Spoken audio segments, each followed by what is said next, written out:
17வது அதிகாரம் அதனுடைய 29வது வசனம், சோர்ந்து போகிறவனுக்கு அவர் பலன் கொடுத்து சத்துவம் இல்லாதவனுக்கு சத்துவத்தை பெருக பண்ணுகிறார். இந்த வார்த்தையை கேட்டுக்கொண்டிருக்கிற எனக்கு அன்பான தேவ பிள்ளையே, நீ சோர்ந்து போய் இருக்கிறாயா?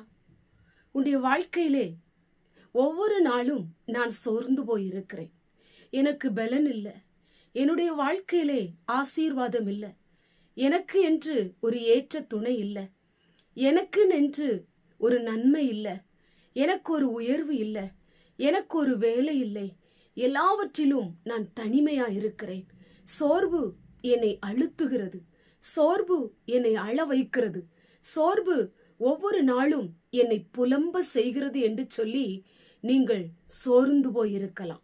இன்றைக்கு ஆண்டவர் உங்க வாழ்க்கையிலே சோர்வுகளை மாற்றி உங்களை கர்த்தர் உயர்த்த போகிறார். உங்களுடைய வேண்டுதலை கர்த்தர் நிறைவேற்ற போகிறார். உங்களுடைய காரியங்களை கர்த்தர் வாய்க்க பண்ண போகிறார். அடைக்கப்பட்ட வாசல்களை கர்த்தர் திறக்க போகிறார். அற்பமாய் எண்ணப்பட்டு ஒதுக்கப்பட்ட உங்களை ஆண்டவர் உயர்த்தி அழகு பார்க்க போகிறார். இன்றைக்கு சோர்வுகள் சத்துருவனிடத்திலிருந்து வரலாம். சில காரியங்கள் உங்களை சோர்ந்து போக செய்யலாம். சில மனித வார்த்தைகள் உங்களை சோர்ந்து போக செய்யலாம்.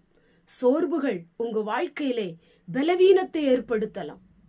இன்றைக்கு ஆண்டவர் சோர்வுகளை மாற்றப் போகிறார். பலனை கர்த்தர் கொடுக்க போகிறார். பலமில்லாதவனுக்கு பலன். எதிலே நீங்கள் சோர்ந்து அங்கலாய்த்து அழுது கவலைப்பட்டு கலங்கி போயிருக்கிறீர்களோ அந்த காரியத்துல உங்களுக்கு அற்புதம் செய்ய போகிறார். இன்னைக்கு உங்க ஆத்துமாவில பலன் தரப்போகிறார். நீங்க எதிர்பார்த்ததை கர்த்தர் உடைய கையிலே கொடுத்து உங்க வாழ்க்கையை பலப்படுத்தி மகிழ்ச்சியாக்க போகிறார். கண்களை மூடி ஜெபம் பண்ணுவோம்.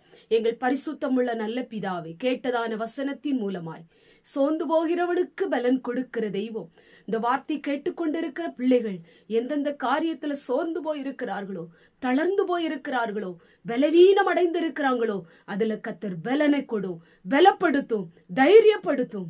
இயேசுவின் மூலம் ஜெபிக்கிறோம் பிதாவே, ஆமென்.